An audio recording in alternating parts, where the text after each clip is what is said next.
Hello and welcome to my reaction to the final part of Turnabout Storm, and by very odd coincidence this video was partially delayed because I had jury duty. If you've made it this far without actually watching Turnabout Storm, here's where we spoil the whole damn thing. Last time I brought up a lot of questions about what they were going to cover in the finale, and most of it gets brought up in the first 5 minutes. Right away, Sonata brings up the hotel break-in and tries to have Phoenix arrested, which Phoenix just waves away and says, yeah, we'll get to that later. Because, of course, the whole reason Sonata didn't have him arrested in the first place is because it would have led right back to her getting arrested for what she's been doing. God damn, she really was blackmailing herself. Eventually, Sonata confesses to the murder, but it turns out that even that was something of a misunderstanding on her part. After sorting a few things out, the entire truth is revealed as follows. Ace met Rainbow Dash in the Everfree Forest with Sonata hiding nearby. The plan was to use the pictures to get Rainbow to drop out of the race. It was ultimately decided that she'd be too stubborn to let herself lose on purpose, but Rainbow told Ace to go fuck himself and set off the cloud, making him scream like a little girl. After Rainbow left though, the lightning bolt had set the grass under the cloud on fire, where Pinky's golf club happened to be. Or maybe Sonata found it where she was hiding and used it to also try to put out the fire? Things get a little mixed up when going between Sonata's original story and the final one, but they do make it clear that the golf club was lying in the fire for a long time. Wait, that's how it got burned?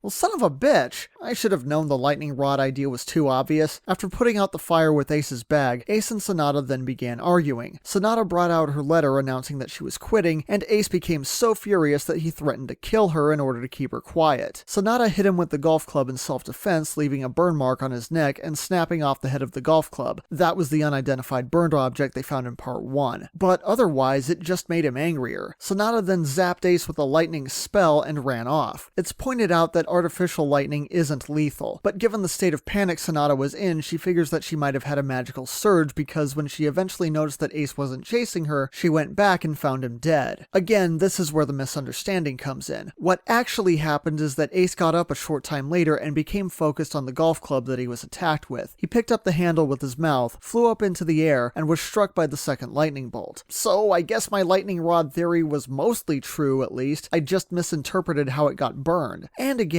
going with the logic that Equestria lightning bolts only make noise when they strike something on the ground, this one was silent because it hit Ace in mid-air. Thinking she had killed Ace, Sonata quickly tried to remove the evidence, specifically the golf club handle and the half of the letter that she could find. She ran into the forest and was preparing to teleport back to her hotel room when she ran into Applebloom, and instead only managed to appear just outside the forest. When Applebloom thought she saw the second lightning bolt, she was actually being teleported with Sonata. Making her way through town, Sonata accidentally tripped and dropped the golf club handle into the lake. And so, everything was then in place for the investigation to begin. With Sonata dropping her charges against Phoenix and Ace having died from his own stupidity, everyone has a happy ending. Except for Sonata and Gilda, who were both guilty of tampering with evidence. And you know, overall, I think the trial wrapped up rather nicely. Especially for a fan project, it was really interesting to see how all the clues fit together in the end. As some comments have pointed out, there are a few loose details here and there, like Fluttershy somehow not noticing the teleport flash and Trixie getting away with some arguably flimsy legalese. Though, if my memory serves correctly, these kinds of problems do occasionally come up in the Phoenix Wright series itself. Personally, my only real problem was with Ace. It's made clear that murder is so rare in Equestria that even those with every clear motive usually don't even consider it. In fact, when Sonata confronts Ace about the blackmailing scheme, he even justifies his actions by saying that they aren't physically hurting anyone. So why was it necessary for him to turn around a minute later and be perfectly fine with trying to kill Sonata? I get that she had to have a reason to defend herself, but was it necessary to go that far? You can still present a big threat to someone without actually trying to kill them. I mean, this story went so far out of its way to remain faithful to the source material, but think about that. Even when Trixie actually did become artificially evil thanks to the Alicorn amulet, her version of torturing someone involved summoning magical tickle feathers. But speaking of Trixie, of course the story isn't over yet. Twilight has Phoenix talk to Trixie to find out what the deal was with the Black Cyclops, but he doesn't see them.